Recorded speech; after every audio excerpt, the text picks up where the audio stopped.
The year was 2387. Deep beneath the Mojave Desert, in a facility that no government acknowledged and no map recorded, Dr. Marcus Webb wiped the dust from a titanium capsule the size of a school bus. His hands trembled, not from age, but from the weight of what he was about to do. 47 years, he whispered. You've been sleeping for 47 years. The capsule hummed. Then it screamed. Alarms tore through the underground corridors. Red light flooded every room. Marcus stumbled backward as the titanium shell cracked open like an egg, not broken, but chosen to open, from the inside. Steam poured outward. A silhouette emerged.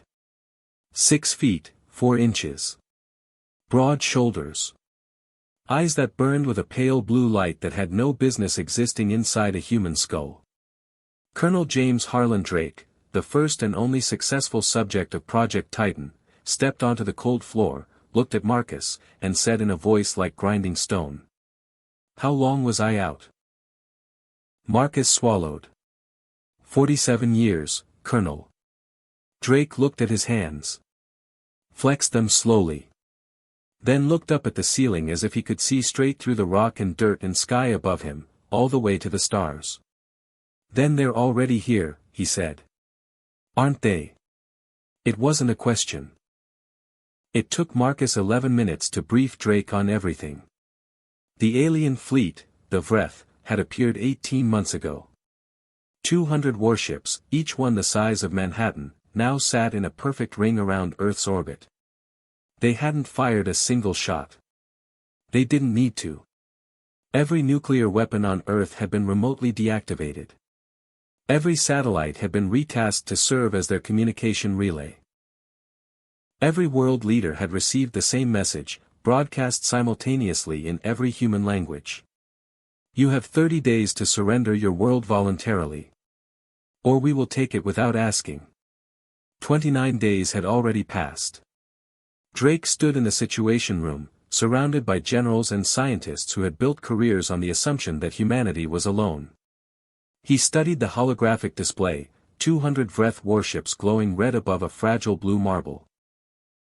What's their weakness? Drake asked. General Patricia Rollins, the toughest woman Drake had ever encountered, even before his 47-year nap, crossed her arms. We don't know that they have one. Drake turned to face her. The pale light in his eyes pulsed once. Everything has a weakness, he said. I have 30 hours to find theirs. Marcus followed Drake through the facility's lowest level, a section even most of the staff had never entered. Drake moved through the dark hallways from memory, never hesitating, never wrong. The procedure didn't just make you stronger, Marcus said, struggling to keep pace. It rewired your nervous system. Your brain operates at a frequency we still don't fully understand. You process electromagnetic data the way normal humans process sight and sound. Drake stopped in front of a sealed vault door. He pressed his palm flat against the cold metal. After 3 seconds, the door opened. Inside was a single chair surrounded by antenna arrays and quantum processors.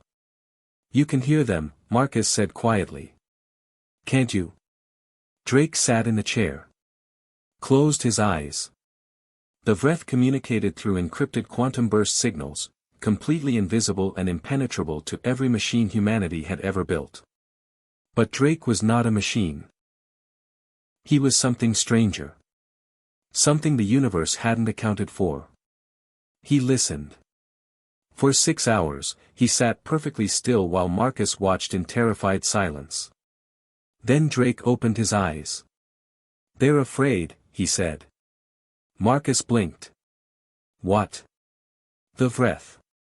All 200 ships. Their commanders are terrified. Drake stood slowly. They didn't come here to conquer Earth. They came here to hide behind it.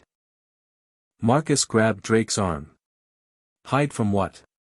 Drake walked to the wall and pulled up a star chart on the facility's ancient display screen.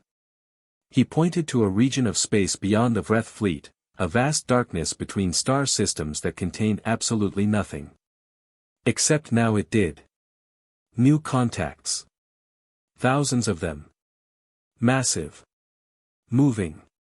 Something is hunting the Vreth across the galaxy, Drake said, his voice low and steady. And they led it directly to us. The facility shook. Dust fell from the ceiling. Every screen in the room flickered and died simultaneously. Then came the sound, felt more than heard, a deep, resonant pulse that passed through rock and metal and bone like they were made of smoke.